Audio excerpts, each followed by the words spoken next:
सौजन्य से आएगा दलजीत जी के।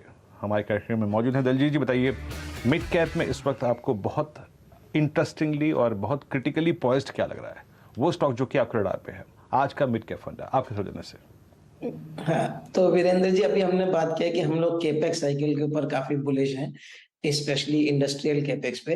तो उसमें एक मिड कैप में कंपनी है एलिकॉन इंजीनियरिंग। अगर हम नटशेल में कहें तो ये एक तरीके का कमबैक ट्रेड है। मतलब कंपनी लगभग 8-10 साल से 1000-1200 के टॉप लाइन पे फंसी हुई थी और 12% 15% मार्जिन के 10-12% मार्जिन के बीच में ही अटकी हुई थी। रिटर्न ऑन कैपिटल जो है वो कुछ 6-7% तक चला गया था, 12-15% से 6-7% घट गया। तो पिछले काफी समय से इनको परेशानियों का बहुत देखना पड़ा, क्योंकि मटेरियल हैंडलिंग में जो है वो हमने देखा कि बहुत शार्प डाउन टर्न आया और कैपेक्स कुछ हो नहीं रहा था। लेकिन अब जो चेंज हुआ है वो ये हुआ कि पिछले FY 21 से 22 में एक रिमार्केबल चेंज हुआ कि एक तो कंपनी ने अपना स्ट्रेटजी चेंज करके मटेरियल हैंडलिंग, जो पहले 40% ऑफ द बिजनेस था, वो अब केवल 10% रह गया। और इंडस्ट्रियल गियर्स, ट्रांसमिशन इक्विपमेंट जो होते हैं, जो गियर बॉक्सेस बड़ी-बड़ी मशीनरीज में लगते हैं, तो उसमें इन्होंने ज्यादा फोकस किया और उसको 30-40% से बढ़ा के आज की डेट में 89% कर दिया। तो उससे इनको एक बड़ा मेजर बेनिफिट मिला कि टॉप लाइन भी बढ़ने लगी और मार्जिन सीधा-सीधा 20% पर पहुंच गए। रिटर्न ऑन कैपिटल जो है वो 7-8% तक पहुंच गई थी, वो एकदम से वापस 18-20% के ऊपर आ गई।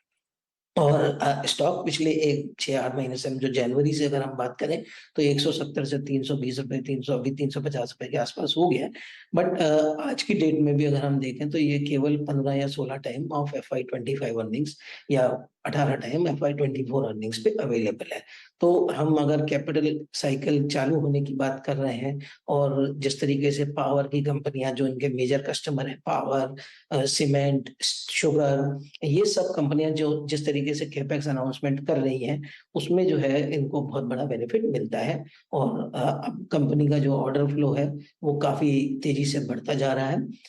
हमें लगता है कि अगले 2 साल में जो 1200 करोड़ की टॉप लाइन है वो 1800 करोड़ तक आराम से पहुंच सकती है। और इसके बीच में दूसरा काम क्या हुआ है, क्योंकि इन्होंने मटेरियल हैंडलिंग को, बहुत ज्यादा वर्किंग कैपिटल वाला बिजनेस था, उसको भी घटाया, तो उससे इनकी डेट काफी सिचुएशन सुधर गई। इनफैक्ट FY 22 की ये Q1 FY 23 में ये डेट फ्री हुआ है। तो debt ridden company stuck up in all kinds of non performing businesses से हटके सीधा अपोजिट हो गया, परफॉर्मिंग बिजनेसेस और डेट फ्री। तो ये सब चीजें स्टॉक के लिए बहुत अच्छा ट्रिगर और वैल्यूएशन वाइज आपके कंफर्ट जोन में है। तो मुझे लगता है कि इसमें काफी बड़ा पोटेंशियल बन सकता है। ये स्टॉक हमारे क्लाइंट्स के लिए भी रिकमेंडेड है, हमारे पोर्टफोलियोज का पार्ट है। बट अभी तक जितने भी इस सेगमेंट में हमने स्टॉक्स की बात की है, वो मेरे पर्सनल पोर्टफोलियो में कोई भी नहीं है, बट हमारे क्लाइंट्स के पास हो सकते हैं। ओके, इस बीच जरा प्लीज जो आपने स्टॉक रखा है स्क्रीन पे, मैं हल्का सा इसको अगर आप देखें टेक्निकल पैरामीटर पे देख भी लेता हूं। एलिकॉन इंजीनियरिंग, याद रखिएगा आज का मिड कैप फंड ये आ रहा है दलजीत जी के सौजन्य से और 356 इसका प्राइस है और बेहतरीन चार्ट। मैं चार्ट को देखूं तो अच्छा, एक चीज़ याद रखिएगा, इसने डेकेड, लगभग 2 डेकेड, आप समझ लीजिएगा कि दिसंबर 2007 के हाई को इस ही हफ्ते पार किया है, यानी प्रीवियस वीक पार किया था। ओके, गजब। जब डेकेड्स के अगर आप देखें, प्रीवियस डेकेड्स के हाईज कटते हैं, यानी 15 साल पुराने, तो पोटेंशियल क्या होता है आप समझ सकते हैं। पैनल में एक हमारे साथ विशेषज्ञ और जुड़ चुके हैं, अमित सेठ। अमित, गुड आफ्टरनून, कार्यक्रम में स्वागत है। इस वक्त प्लीज जरा इंडेक्स लेके आइए।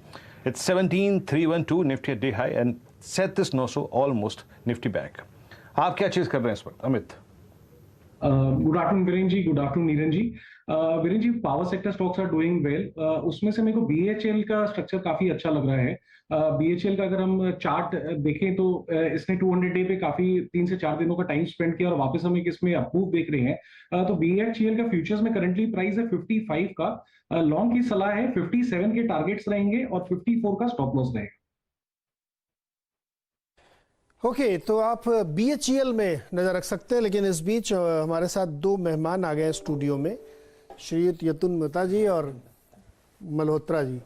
क्या चल रहा है किस वाले में? मतलब वो कल तो बहुत कुछ रहा तो थोड़ी पहले आपका जो टिफिन था वो भी चल रहा था, अब खाली हो गया। खाली हो गया ना? खाली हो अब चुका उसके है। अलावा बताइए क्या चल रहा है।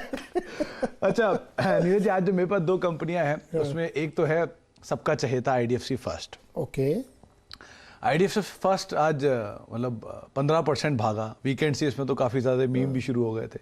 एनीवेज, लेकिन आईडीएफसी फर्स्ट और आईडीएफसी लिमिटेड दोनों में जोरदार तेजी है। कुछ बस की खबरें दोबारा उठने लग गई, वो मर्जर की खबरें कि अब दोबारा रिवाइवल आ रहा है तो मर्जर हो सकता है। लेकिन आज जो इसको चुनने की वजह है वो तो इसके नंबर्स, पूरी तरह से नंबर्स के दम पर ही चलता हुआ दिखाई पड़ा है।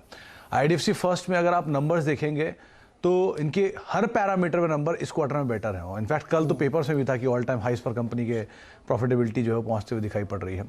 लेकिन अदरवाइज स्लिपेजेस इंप्रूव हुए सीक्वेंशियल बेसिस पे, एसेट क्वालिटी इंप्रूव हुई, ना केवल परसेंटेज टर्म्स में बल्कि एब्सोल्यूट टर्म्स में भी।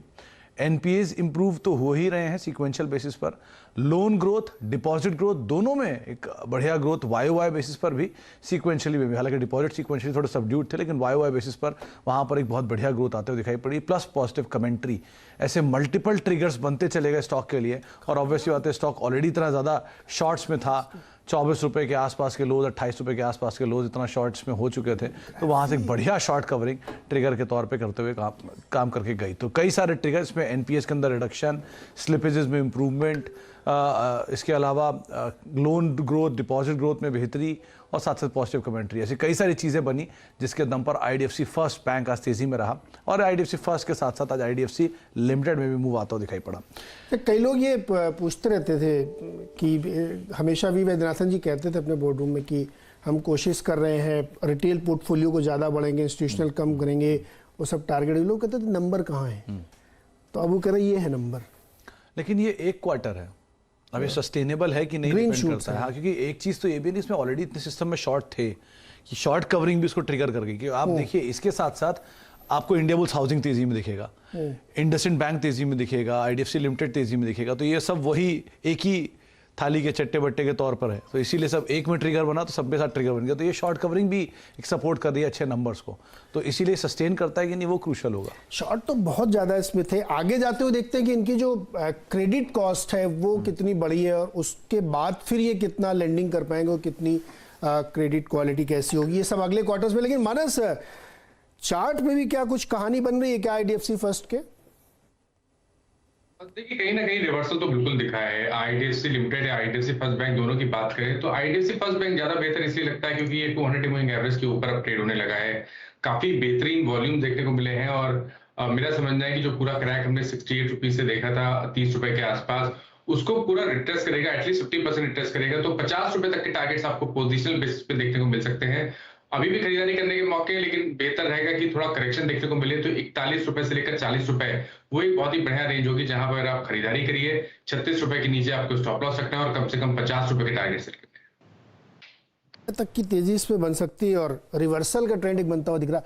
अजय, एक और ऐसा ही स्टॉक था जो आप लेके आए, क्या चल रहा है नजारा में? वो नजारा नजारा आउट ऑफ सरप्राइज हो गया आज। नजारा टेक के जो नंबर है, इस क्वार्टर के नंबर इनके कल मैंने देखे थे, रोबस्ट नंबर है, चाहे आप सीक्वेंशियल बेसिस पे देखें या वाई बेसिस पर। दो तीन चीज़ें बड़ी इंटरेस्टिंग हुई हैं इस कंपनी की। आप सब सेगमेंट्स में जाएंगे तो इनके करीब करीब 6 सब सेगमेंट हैं जिनके अंदर ये कंपनी काम काज करती है। मोबाइल गेमिंग हुआ, इसके अलावा एक ई स्पोर्ट्स करके इनका कारोबार है।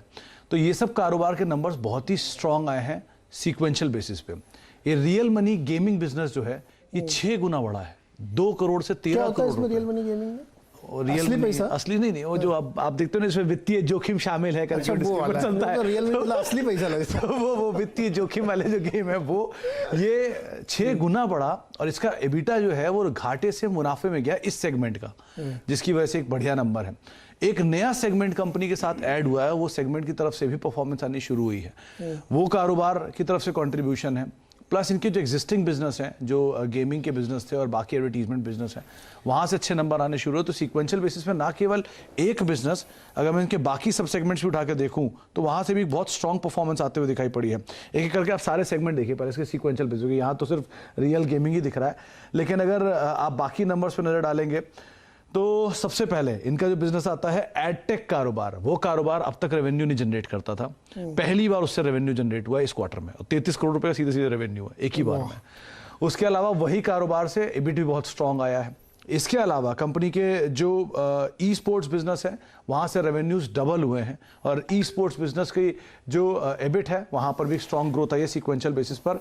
और साथ ही साथ कंपनी का ई स्पोर्ट्स बिजनेस पहले घाटे में था, वो भी मुनाफे में आया। तो 2 कारोबार घाटे से मुनाफे में आया और उसके बाद ये स्टॉक ऑलरेडी काफ़ी बीट एंड डाउन भी था, तो शायद इसीलिए तेजी भी है। शायद 3,000 रुपये के कभी ऊपर इसका का कोई गेम खेला आपने? नज़ारा का मेरे बच्चे जब बड़े हो जाएंगे तब खेलेंगे शायद, मैं तो नहीं मैं खेलता। उससे पहले बड़े बच्चों वाला बात चलता ना। दलजीत सर, दलजीत सर नहीं चले गए क्या? वीरू वीरू जरूर खेलते हैं। वीरू, गेमिंग पसंद है, स्टॉक में क्या दिख रहा है आपको? नहीं, गेमिंग मैं तो नहीं खेलता नीरज। और कोशिश यही करूंगा मेरा बच्चा कभी खेले भी ना, वो नीचे ग्राउंड में जाके खेले, वही सही है, वही सही है। बड़ी मुश्किल से अगर आप देखें तो लत छुड़ाई है, तो जो कोविड में लगी थी ना, वो मोबाइल पकड़ के देखने की, खाना खाने की, पढ़ाई करने की, बड़ी मुश्किल से छुड़ाई है। तो गेमिंग तो नहीं। मैं एक दो नज़ारा का चार्ट देखा था नीरज, आप यकीन मानिए, बेहतरीन चार्ट था, बेहतरीन चार्ट है। एक बार इस पर आउटलुक लेते हैं मानस का। मानस, आप कैसे अप्रोच करते हैं इस चार्ट को? अभी आज आपको याद होगा, हम कमाई का अड्डा में ही आज से लगभग 25 दिन पहले इसकी मैनेजमेंट से बातचीत भी कर रहे थे। आपका व्यू मीडियम टर्म से ये जो चार्ट है आपको किस ट्रेजेक्टरी में ज़्यादा दिखाई दे रहा है? देखिए, थोड़ा जल्दी है अभी नज़ारा पे कॉल लेना। ऑलरेडी हमने एक बड़ा क्रैक देखा है जरूर। आज 20 डे मूविंग एवरेज ब्रीच हो गए हैं। अब शायद 650 का जो रेजिस्टेंस है उसको टेस्ट करने की कोशिश करेगा नजारा। लेकिन अगर नजारा ने 650 के लेवल्स के ऊपर की क्लोजिंग दी, उसके ऊपर सस्टेन हुआ, तब आप एक कॉल ले सकते हैं, क्योंकि उसके इसमें 750 से लेकर 775 तक के स्तर देखने को मिल सकते हैं। तो थोड़ा और इंतजार करना पड़ेगा। 650 के ऊपर खरीदारी करेंगे 600 के स्टॉप लॉस से 750 रुपए के टारगेट के लिए। जी हाँ, देखिए आज मैं ये जो कह रहा था ना कि बहुत इंटरेस्टिंग चार्ट है, ये सिर्फ daily intraday point of view से कह रहा था। आज डिफरेंट ट्रांचेस में ये स्टॉक भागा है और पूरे दिन मोमेंटम कायम रखा और लगभग 157 पे इसमें एक फ्रेश इंट्राडे ब्रेकआउट आया। अब 631 की ट्रेजेक्टरी मार्केट वेट कर रहा है। लगभग समझ लीजिएगा कि 5 जुलाई के बाद पहली बार इसने अपना 50 डे एक्सपोनेंशियल मूविंग एवरेज और आज क्रॉस किया और ओपनिंग ही दी थी आज 20 डे मार्क के ऊपर, तो ये अच्छी चीज़ है।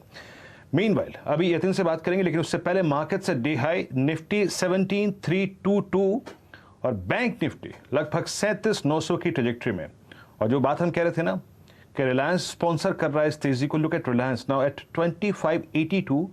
वो जो 2600 का कॉल राइटर था वो जिस तरीके से एग्जिट कर रहा था, अब रिलायंस ने इस तेजी को स्पॉन्सर किया और 17,321 पे आके खड़ा हो गया है यहाँ पे इस वक्त रिलायंस।